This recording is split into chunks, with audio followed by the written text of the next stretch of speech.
स्वाती ही एका उपसभापतीची कन्या होती. हे राजकारणातील एक मातब्बर घराणे. स्वाती ही घरच्या राजकीय वातावरणात वाढल्याने तिच्यातही ते नेतृत्व गुण आलेले होते. तरुण गोऱ्या रंगाची उंचपुरी अशी स्वाती चटकन लोकांचे लक्ष वेधून घ्यायची. तारुण्यात आल्यावर स्वातीच्या मनातही प्रेमाच्या भावना उमलू लागल्या. आदित्य तिला आवडू लागला. एका गावातील एक मोठे घराण्यातील मुलगा होता तो. स्वाती आणि आदित्य एकत्र झाले. त्यांचे प्रेम दिवसेंदिवस खुलतच होते. यांचे प्रेम दोघांच्याही घरच्यांना माहीत नव्हतं. दरम्यानच्या काळात एक दुःखद घटना घडली. आदित्यच्या वडिलांचे निधन झाले. आता त्या मोठ्या घरात त्याची विधवा आई आणि तो दोघेच राहू लागले. आदित्यला 2 चुलते, त्यापैकी अशोक काकाला राहुल आणि किसन हे 2 चिरंजीव होते. तर थोरल्या एकनाथ काकांना सचिन आणि सतीश हे 2 चिरंजीव. आदित्य हा त्याच्या वडिलांचा एकुलता एक मुलगा होता. त्याच्या वडिलांकडेच इतर भावांपेक्षा जास्त संपत्ती होती. शिवाय ते राजकारणातही अग्रेसर होते. वडिलांच्या सर्व संपत्तीचा ताबा आदित्यने घेतला. इतकेच काय, इतर चुलत भावांच्या नावावर वडिलांनी केलेल्या जमिनी देखील त्याने आपल्या नावावर करून घेतल्या. अशोकची बायको जरा खमकी असल्या कारणाने थोडी संपत्ती त्यांच्याकडे राहिली. पण थोरल्या एकनाथ मात्र दरिद्री झाला. थोरला सचिन ड्रायव्हिंगच्या कामावर जाऊ लागला. त्याची बायको सारिका ही शेती जनावरे सांभाळू लागली. वडिलांच्या जाण्याने आदित्यच्या लग्नाचा मार्गही मोकळा झाला. वडील असते तर स्वातीशी त्याचे लग्न झालेच नसते हे विशेष. दोघांच्या घरी रीतसर बोलणे झाल्यावर अखेर स्वाती आणि आदित्यचा विवाह धूमधडाक्यात झाला. दिवस सरत होते. लग्नाला 7 वर्ष झाली, पण ह्या 7 वर्षात अजून त्यांच्या घरी पाळणा हलला नव्हता.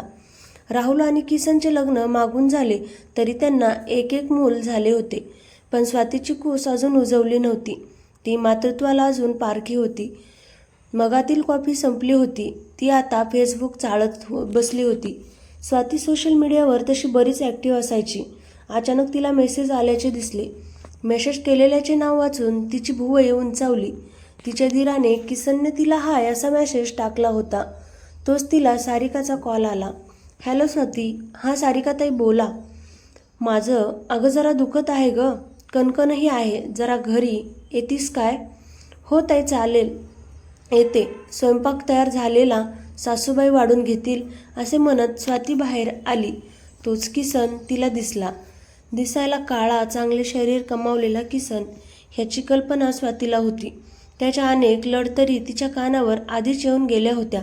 किसन हा सारिकाताईलाही मागणी घालायचा. 2-3 वेळा तर त्याने अतिप्रसंग करायचाही प्रयत्न केलाय म्हणे. पण बिचारी सारिका सांगेल तरी कोणाला?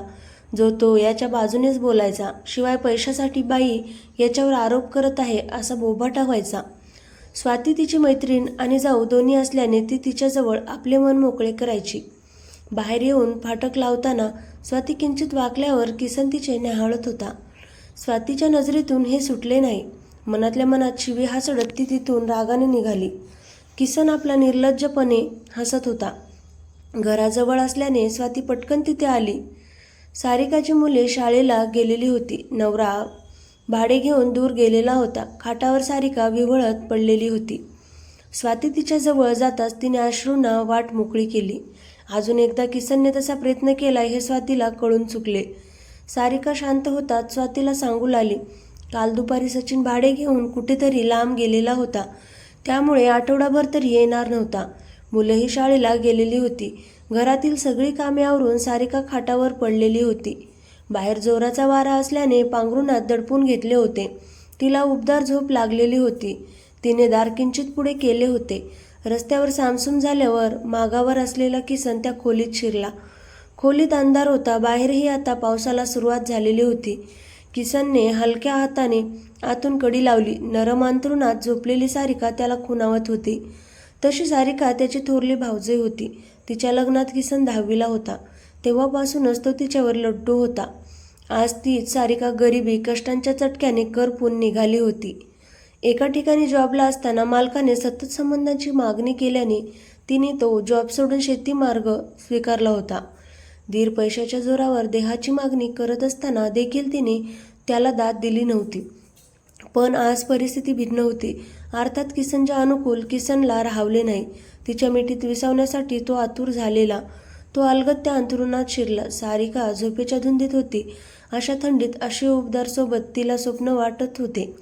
किसनने हीच संधी साधत तिला मिठी भरली. नैतिक याच्या पलीकडे जाऊन ती किसनला साथ देत होती. किसन आता एक एक पाऊल पुढे सरकत होता. वास्तविक सारिकाला अजून आपल्या अंथरुणात कोण आहे याची जाणीवच नव्हती. नवरा बाहेर गेला असल्याने साहजिकच कोणीतरी परपुरुष आहे हे नक्की, पण नेमका कोण हा विचार करण्याच्या पलीकडे गेली होती. म्हणूनच तिनेही आता मागे न वळता तो कोण आहे याची शहानिशा न करताच ही क्रीडा सुरू ठेवली. दोघांचे तिथे एक दीर्घ चुंबन पार पडले. बंद खोलीत काय चालू आहे हे एव्हाना शेजारच्या बायकांना कळून चुकले. आज ना उद्या किसन तसाही सारिकासोबत हे करणार होता. आज घावली आहे ती. घेऊ दे त्याला मज्जा. बायकांची आपली अशी कुजबूज चालू झाली. सारिकाला जाग आल्यावर तिने त्याचे तोंड पाहिले आणि ती जागीच थबकली. अनेक दिवसांपासून तिच्या मागावर असलेला किसन तिला दिसला. सारिकाला आपली चूक लक्षात आली. तिला पश्चाताप होऊ लागला. हताश झालेली सारिका अंथरुणावरून उठली. तिला स्वतःची किळस येऊ लागली. थोड्या वेळाने किसन उठला. आळोखे पिळोखे देत सारिकाकडे कटाक्ष टाकत तो खोलीच्या बाहेर आला. तो बाहेर जाताच सारिका रडू लागली. बाहेर येताच शेजारपाजारचे किसनकडे पाहत होते. तरुण पोरं कुजबुजत होती. किसन मात्र आपला ऐटीत शीळ वाजवत घरी निघाला होता. झाला प्रकार सारिकाच्या तोंडून ऐकून स्वातीच्या पायाखालची जमीन सरकली. दिवसाढवळ्या किसनने सारिकाच्या शारीरिक अवस्थेचा फायदा घेत तिच्याशी संग करून दाखवला होता. तेही कोणतीही जबरदस्ती न करता. आता कोणाकडे तक्रार करायलाही मार्ग नव्हता, कारण सर्व काही रजामंदीने पार पडलेले. तिला किसनचा राग येत होता, पण ती हतबल होती. सारिकाचे सांत्वन करण्याखेरीज तिच्याकडे पर्याय नव्हता. किसनसोबतचे ते क्षण आठवून सारिकाला स्वतःची लाज वाटत होती. तिच्या डोळ्यासमोर तिच्या पतीचा, तिच्या मुलांचा चेहरा येत होता. त्यांना काय वाटेल हे सर्व समजल्यावर? आपण त्या अंधारात निदान चेहरा तरी पाहायला हवा होता. 1760 विचार सारिकाच्या मनात थैमान घालत होते. काही क्षण स्वाती सारिकाच्या जवळ थांबली. सारिकाला थोडे बरे वाटू लागले तेव्हा ती तिथून निघून गेली. रस्त्यातून चालताना तिच्या डोक्यात किसनबद्दलचे विचार येत होते. किसन हा आपल्या चुलत्याचा म्हणजे आदितीच्या वडिलांचा लाडका होता.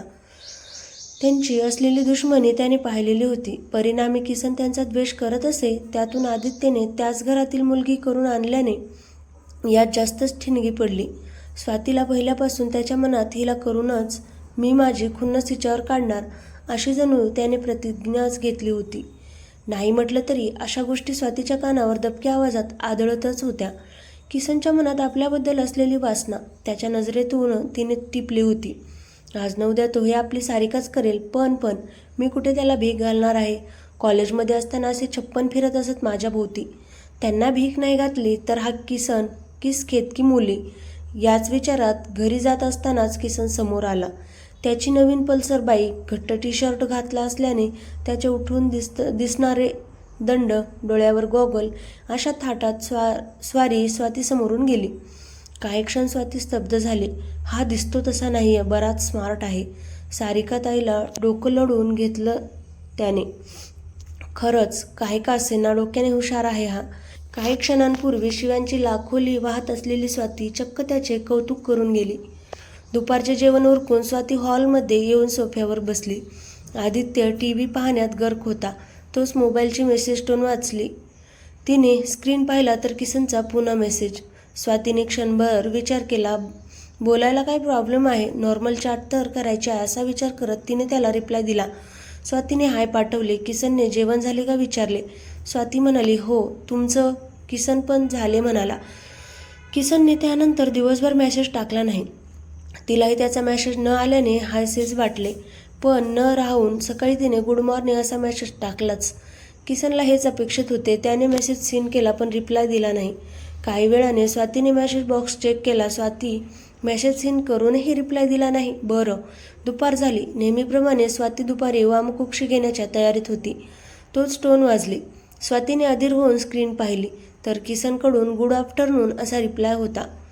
नकळत तिच्या चेहऱ्यावर एक हास्याची लकीर उमटली. तिने त्याला मेसेज टाकला.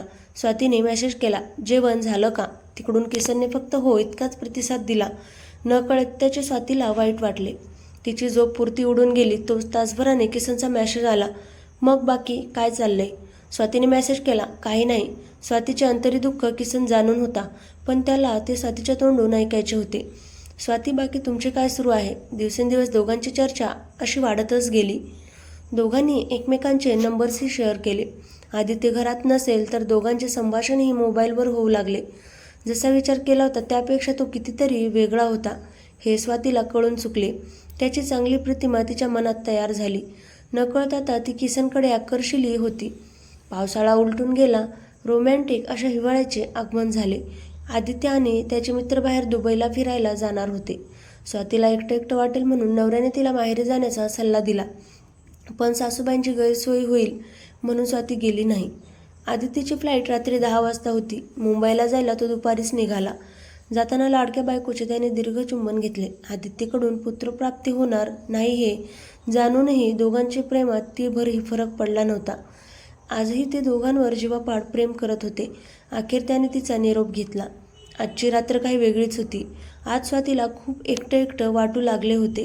ह्याआधीही ती आदित्यला सोडून राहिली होती, पण आज मात्र तिला आदित्यची सोबत अपेक्षित होती. त्यात सुटलेली मस्त धुंद गार हवा. वरच्या मजल्यावर त्यांची रूम होती. सासूबाई खालीच झोपत होत्या. गुडघेदुखी असल्याने त्या काही वर येत नसत. बेडवर स्वाती नुसती पडली होती, तिची झोप हरवून गेलेली. तोच काही वेळाने तिला कॉल आला. कॉल किसनचा होता. हॅलो, आदित्यला मगाशी जाताना पाहिलं. तू एकटी असशील म्हणून कॉल केला. आता आठवडाभर तो बाहेर राहणार आहे.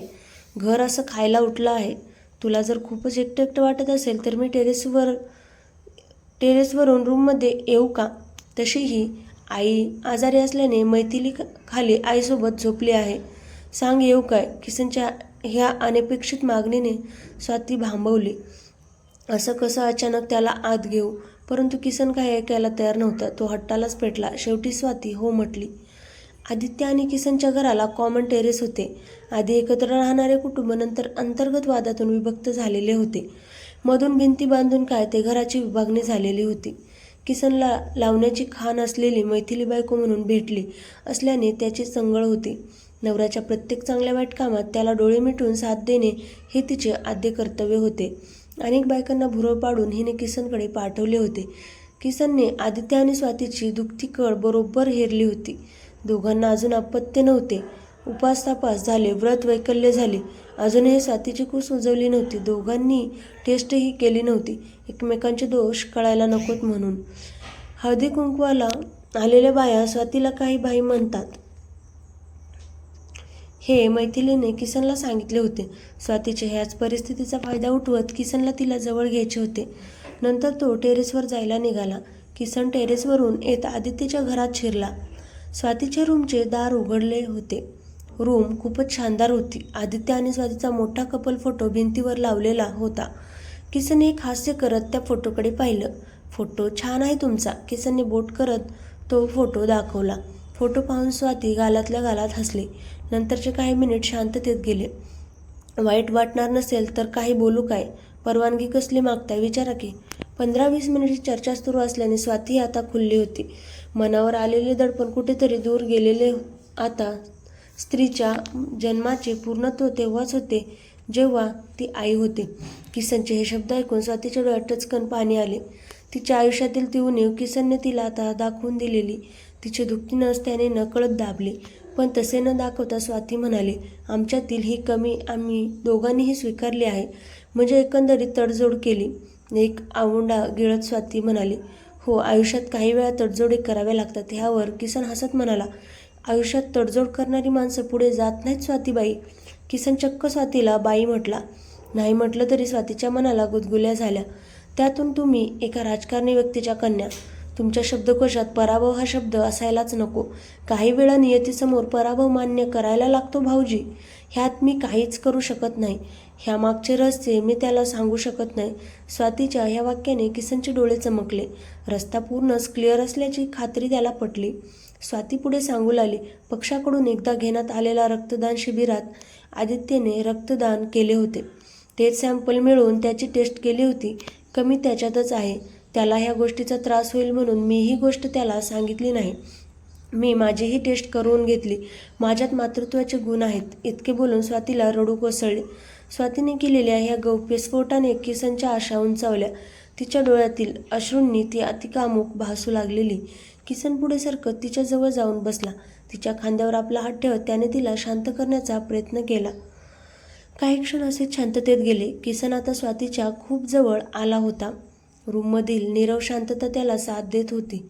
स्वातीने किसनचा हेतू ओळखला नाही. हे चूक आहे. मी आदित्यला धोका नाही देऊ शकत.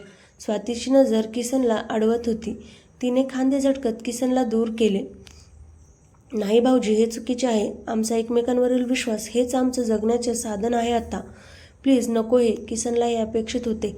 तो काही वेळ स्तब्ध राहिला. नंतर अलगद पावले टाकत स्वातीच्या जवळ जात मऊ आवाजात म्हणाला, तुमचा हा विश्वास तुम्हाला आई नाही बनवू शकत बाईसाहेब. समाज जेव्हा तुम्हाला वांजोटी म्हणायला लागेल ना, तेव्हा समजेल. तेव्हा त्रास तुम्हा दोघांना होईल. आता जर माझ्याशी तडजोड करत आई बनला तरच तुम्हाला पुढे समाजात किंमत आहे. स्वातीच्या पुढे आता ही मोठी विवंचना निर्माण झाली. आज ती कोणताच निर्णय घेण्याच्या मनस्थितीत नव्हती. तिला आता तडजोड नको होती. तिचे मातृत्व आता तिला हाक मारू लागले होते. डबडबलेल्या डोळ्यांनी तिने किसनला एकदा पाहिले. किसन तिला मिठीत भरत होता. स्वातीचे अश्रू आणि देह आता थांबायला तयार नव्हते. त्या घराण्याची शान असलेली ती स्वाती किसनच्या आहारी गेली होती. स्वाती आता किसनच्या मिठीत शिरली आणि दोघे किस करू लागले आणि मग त्यांनी प्रेम साजरे करू लागले. प्रत्येक क्षणाचा आनंद घेत ते पुढे सरकत होते आणि रात्रभर जोरदार क्रीडा झाल्या आणि किसन पहाटे त्याच्या घरी निघून गेला. तर मित्रांनो, कथा कशी वाटली कमेंट करा. चॅनेलवर नवीन असाल तर चॅनलला सबस्क्राईब करा. चला तर मग पुन्हा भेटूयात अशाच नवीन व्हिडिओमध्ये. धन्यवाद.